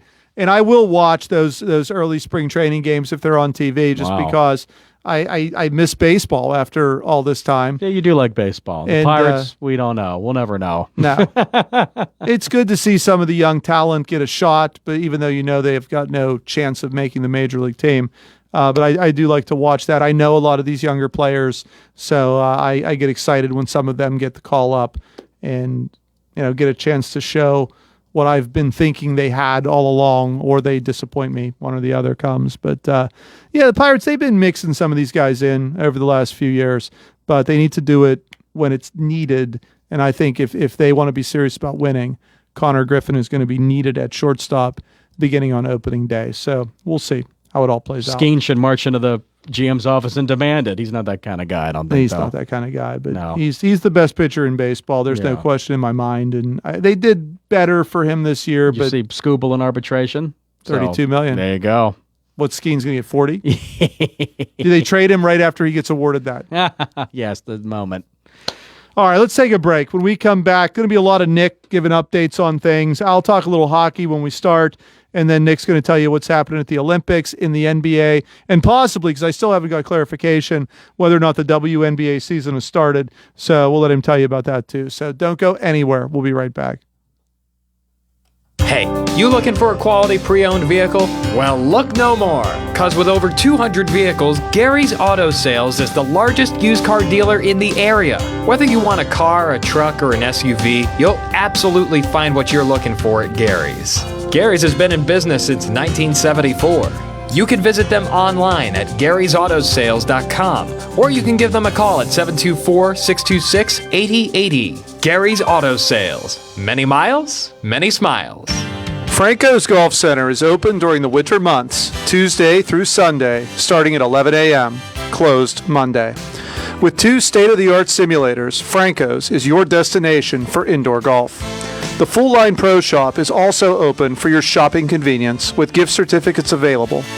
The outdoor range is also open year-round, weather permitting. Call 724-438-6651 to reserve your indoor golf tee times. Franco's is located on Route 21 west of Uniontown. Stop and see them today. If you're ready for a dental makeover or in need of basic dental care, the office of Dr. Mark Rabatin is right for you. Dr. Rabatin uses the latest advancement in the industry to achieve comprehensive care that will preserve your smile for years to come by providing general dentistry services. Call today to schedule your appointment at their modern office, located in the Fayette Business Park, 724-437-4991, for the fine art of dentistry. You may have noticed a new internet company knocking at your door with claims like, "I'm not here to sell you anything," or "I wouldn't lie to you." The truth is, Armstrong has played an important role in your community for decades, and we're not going anywhere. That new internet provider will probably change their name, get bought out by another company, or fold completely. Armstrong, the internet you count on, the people you trust. Visit ArmstrongOneWire.com today, or anytime in the future. Now, you don't have to travel too far for medical marijuana products. Go to Local Leaf in Scottsdale for a wide variety of locally grown and locally sourced products, plus your questions answered on medical marijuana, qualifying medical conditions, or how to register for your medical card. Local Leaf by PHG off Route 119 in Scottsdale, 412-417-4964. Online at localleafpa.com. Local Leaf, your medical marijuana dispensary with locally grown and locally sourced products in Scottsdale.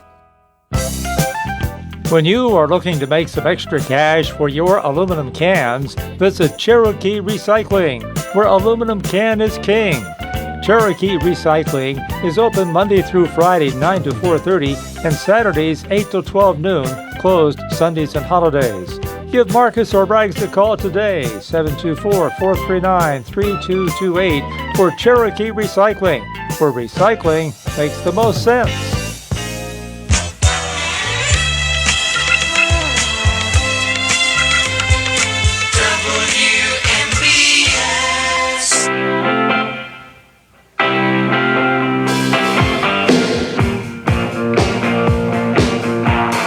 Welcome back to the Sports Voice. Well, here we are, the final segment of the show, just kind of wrapping some things up. If you were following the United States hockey team, they were victorious 5-1 today over Latvia. That game just ended a little while ago. Team Canada 5-0 winners over Czechia. So you've got the two top dogs cruising through these early games, as we sort of figured was going to happen. So congratulations. I'm so glad hockey has finally started in the Olympics. If you're a fan of golf, actually a pretty good event that took place last week in Scottsdale, Arizona. That's always a good one. And then it's followed up by Pebble Beach this week, which is just, these guys just tear this course up. I was just telling Nick, I can't stand when Pebble Beach hosts the U.S. Open. It's the easiest U.S. Open you'll ever see. There's only so much they can do there. This is the Celebrity Pro-Am. We already got somebody at 10 under today. So this is the first round of the event, but I won't watch a second of that. But I did watch last week. I was pretty impressed with the conditions, and I thought the guys played well. Goes to a playoff in the end, and a surprise, I think, with Gotterup, because the guys that were on top for like 3 days were not in the playoff when it came down to it at the end. We are looking ahead to this Sunday, the Daytona 500. Not a lot of fanfare. This used to be such a huge deal. I just told Nick I had to look to verify it was actually this weekend. I know the two dual races are tonight. We had qualifying yesterday. Kyle Busch qualifying on the pole, Chase Briscoe on the outside. So we do know that. Daytona, they only qualify 2. They have to race out for the rest of the places. Probably the most intriguing piece of yesterday's qualifying was Noah Gragson breaking a brand new rule. Apparently, when you qualify, you're not allowed to stick your hand out the window. For some reason, it helps you go faster. Something with the air and whatever. So he got actually thrown out. His score did not count in qualifying. They were making fun of him, saying that he probably didn't even read to see that that was a rule this year. But yeah, so that'll happen. And I'll watch that. I like the Daytona 500 because it's the one race where the teammates don't matter. You usually can't stick together because of how big the course is. I still don't like the stages. I wish it was just one big race. But in the end, NASCAR, they've done things to just make the race take longer. I wish it would go faster. I love Formula One. In 2 hours, the whole thing's over, including the presentation and the awards and all of that. So to me, it is what it is, but a lot of excitement happening this weekend. It's President's Day weekend. The NBA All-Star Game happening this weekend. Nick's going to talk about that when he does his NBA roundup. He might even sing a little John Tesh, so we know what to expect as far as the entertainment goes there. And, of course, the Olympics. The Olympics are on all day, every day. You just got to figure out what channel you want to watch and what event you're going to see. So I'm going to turn it over to Nick. I don't know what you want to do first. If you want to do the Olympic review. By the way, were you over there? Were you in Italy this week? I was over there with the torch. I got burned a little bit, but I'm all right. You got to hold that up higher so it doesn't like burn down. It's like when you hold a match and how right. It drips down on your fingers. The torch will do the same thing, so you got to be careful with that. But yeah, okay. So you want to talk a little bit Olympics first before we get into the others? Well, I was always told don't play with matches, and Well, don't play with torches either. Well, there's that. But they've already asked me back for LA in 2028, so nice. Can't wait. You for and that. Snoop. Absolutely, Snoop, man. He's Snoop America's hero. What a country. So what's happening in the Olympics? We know about Lindsey Vonn. Lindsey Vonn, poor thing, fell, broke her leg, was airlifted, and she was the most famous, I think, of the American athletes. Did you get any tips on how to sweep up the snow outside your house? Because I know they have events there that actually they do that. You can win medals for that. Curling is great. I love it. And the Americans won gold. Corey were their names, excuse me, a man and woman. So that's fun. And yeah, it's great. It's great pageantry. And the skiing is amazing. I mean, not for Lindsey Vonn, but yeah, they're going I like that downhill 80 miles skiing. an hour. It's amazing. The slalom. Yeah, that's, great that's name. my favorite. Probably my favorite event outside of hockey. Yeah, and is the NBC does a great slalom. job putting it on. It is a great show. Now, you told me you're really into this ice dancing. Can you tell us anything about that? Love it. Absolutely. The quad god, they call him. He spins in the air a lot. He's from Virginia. He has a long name, but I can't remember. But yeah, it's great. The outfits are wonderful. Very attractive women, I must say. So it's fun. I'm into it. And if you can't make it to the Olympics to see them, just wait a couple of months. They'll be at PPG Paints, but you won't recognize them because they'll be either under a Mickey or Goofy head. Oh. But they'll be there skating as well. So you could see them live, right? Even if you can't make it to the Olympics. They're great athletes. Yeah, it should be a great thing. So you're tuned in, I'm sure, often to these Olympic Games. I like the Olympics. I do, absolutely. But I mean, it's what's better, winter or summer? My true love's the NBA. If I had to pick one, I'd say summer. A lot of people like winter, but I think there's more events at the summer games. They're more obscure at the winter games. They're skiing and shooting. Is there an event in the summer where they shoot? I don't know. But Skeet. Is skeet. Is that what it's Yeah, I called? think that's what it is. Yeah. Well, Biathlon. Triathlon, Yeah, biathlon. there's a lot. There's all sorts of things. The Olympics have all these crazy names. Oh, they're nuts. We're yes. trying to learn them all. There are Yeah, events at 1 in the At morning. least we got 2 years to learn them before the Summer Olympics. That's start, right. so. That's right. Yeah, we're still working on the Winter Olympics. Breakdancing is at now a this summer point. event, and they have some crazy ones in the winter. Snowboarding. Did you ever snowboard as a kid? That's fun. No. No. Snowman building, is that still one of the events? That is, yes. Okay. I could maybe do that. Yeah, that's fun. I don't know if I could win a gold, but I could probably do Frosty that. the Snowman. Yeah, the Olympics are great, I'm sure. I'll have to turn them on. How many more days do I have to try to turn this on? Until next Sunday, the 22nd. Well, I'll get to see next time U.S. plays hockey. I'll get to see probably everything going on in the Olympics because it'll Right. probably take me 15 channels till I find the hockey. Yes. Gold So- medals on the NBC Sunday the 26th. It's going to be the U.S. and Canada, right? That's Yeah, foregone I would conclusion. assume. I don't. So well, that'll be Sweden's fun. pretty good. Yeah, Sweden's good. So Italy maybe held their Carlson. own. Yeah. Well, we did not see Artur Shilovs today for Latvia. So see if he gets in the next game. Maybe when they play Canada. But yeah, so where's Fleury? Is he on a team?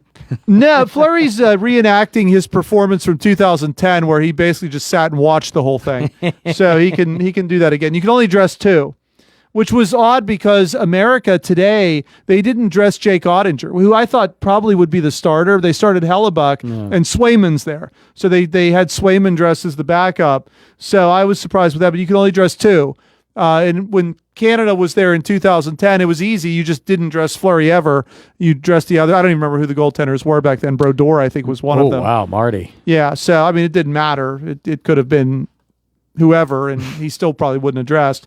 But, hey, I started that crusade that he shouldn't get a gold, but then I thought to myself, all those goals Canada scored on him in practice, he probably earned that gold medal. So, yeah, that's kind of where we are with hockey, but I will try to find it whenever it's on, whoever's playing, it doesn't matter. I'll be waiting for that Latvia-Chechnya battle that'll, I'm sure, be taking place here sometime soon. How about the women's U.S. team? They're really they're good too. They're really amazing. good. No checking in the women's game. How do you feel about Well, that? you saw whatever, but we were at that Penguin game, and they were showing up on the screen. I don't know if you watched on the scoreboard, but they were showing women from the U.S. team who were like products of the Penguin thing. So I don't know if they're local or just went through the Penguin system. But yeah, they have some ties That's awesome. to the area as They're well. really so that's good. awesome. Yeah, that they're there. So yes, we're pooling for U.S. men and women to both bring home gold. But if Sid wins the gold, we're fine with that too. I'm good with Sid We're winning bad the gold. Americans. I don't care. I'm good with that. So the NBA, are they on hiatus right now? We know there's an all-star game coming up this week. Do they still play to like whoever scores like 300 points? Yes, it's first to 300. Actually, it's U.S. versus World this year. It's American-born players against World players. They have a special category, the legacy team for LeBron and the the Make-A-Wish kid Bronny. No, Is Bronny the ball boy on the legacy team? Absolutely. Okay. He wipes the Do they balls give him down. the towel? He wipes the court He off does. like He's if somebody falls. He's very industrious. He's a hardworking kid. But he almost outscored his dad in an actual game this year, so we can't make too much fun. And LeBron is what he is. One night he's limping up the court. The other night he has 30 points. That's what happens when you're 40, I guess. But yeah, I'm excited. The dunk contest, that's fun. They're jumping over vehicles and Spud Webb. trucks. Yeah. I Spud remember Webb. that. That was like the first. That was what put that thing on the map. Yeah. Was and Spud Webb. We want short guys, no 7-footers. It's fun to watch a 5'5" guy dunk or try to dunk. Was it D. Brown that put his arm over his face, over his eyes, I think it and was. then dunked? Was that Meta it D. World Brown? Be Free, and I just like saying that name. Meta World. Yeah, there Peace. was some cool stuff early on. Now it's like the NBA has just loosened their rules so much that you see that happen every single game. Yeah, so in it's the not game, that big of a deal, but it was a huge deal back then. And when they did it at first with like Dominique Wilkins, like they had stars out there doing it. Yeah. Now it's a bunch of like Michael Jordan did it. Jordan did it. Yeah. Now you've got like 13th and 14th men on teams that are out there in the dunk competition. But hey, I'm sure it'll be exciting. I love the skill. I like the 3-point shooting. Oh, you like that? I like that Oh, part of the good. skills competition. I'm always surprised at what you like and don't like, Dave. Is the NHL having an all-star game this year? I should look that up. I don't think they are because of the Olympics, because of the right? Olympics. No, Right. they're not. Which is good because theirs is interesting, I guess, in a way. Yeah. Much better than the flag football game that we saw for the NFL. Oh, the Pro Bowl, Shadur. I think he had a pick that's six. that's a legit Pro Bowler right there. Absolutely. All right, so the big question. Did the WNBA start their season this week? It did not. Okay. We're getting there. We're getting Okay. there. The league doesn't even know. Whenever they feel like it, they'll announce If they it. settled a contract, I know the players want more money. They do. Caitlin Clark is holding them hostage, I understand. She was on TV. She's an analyst now. Caitlin Clark probably has more money than all of them combined. Yes, exactly. Yes. They do realize the only way ownership can generate money is people have to come watch them play. That's right. Watch them on TV, go to the arenas, and they've struggled with that. But And they're very political from what I hear. They've got signs up at this unrivaled event. So nice. maybe they should tone the politics down a little bit and focus on basketball. Hey, free they might be speech, able to get Dave. people to come watch them. Aren't you for free expression? I mean, but don't complain then when nobody comes. Well, I don't think that's why people aren't watching women's basketball. You could agree with their politics and still not want to watch that. I honestly, I love the college. Like I like Michigan. College is good. I like Michigan basketball for some reason this year. Well, the men are really good. The women are too. Oh, is that right? The women are pretty good. Yeah. How about Arizona, Kansas the other night? Oh, we got to talk Pitt basketball. Boy, they're having a tough time. How are they doing? Hey, Penn State just won their second Big Ten basketball game last night. Yeah, they last played night. Washington. They beat That's Washington. a Big Ten game. Washington. Who, by the way, had 4 Big Ten wins and Penn State had 1 that they just picked up last week against, I can't even remember who, somebody Who really knows? bad. Yeah, but Pitt's struggling, so maybe it's the end of the Jeff Cable era. I don't know. Jeff Capel he's a Duke guy. That's true. He should be really good. Yeah. A great recruiter. Yeah. Easy to recruit when you got Mike Krzyzewski as the head coach. The a little Pitt bit tougher coaches, to recruit when you're the head coach. The Pitt coaches are the most stable ones in this town now. You know, you love Coach Narduzzi. Yeah, he does a great job. Yeah. How'd that bowl game work out for him? Oh, they haven't played it yet. It's at Easter. Well, hey, everyone, tune into the Olympics and the Daytona 500 and Pebble Beach and whatever else, the NBA All-Star Game, whatever else is on this weekend. That's all the time we have for this week's edition of the Sports Voice. Thanks for listening. Be back next Thursday, 4:15 to 6. Fallen in love with a house? Head over heels for a home plan? Take the plunge. Apply for a mortgage loan with First Federal Savings and Loan of Greene County. Feeling commitment shy? Complete a mortgage pre-qualification. It's simple. 100% online and you'll get a personalized answer within 1 business day. Then save the date for a move-in day or groundbreaking and put a key ring on it. Apply online at ffgc.bank. First Federal Savings and Loan Association of Greene County. Member FDIC, Equal Housing Lender, NMLS number 458729. Your local station, WMBS Uniontown. Now CBS News at 6 o'clock. This is CBS News.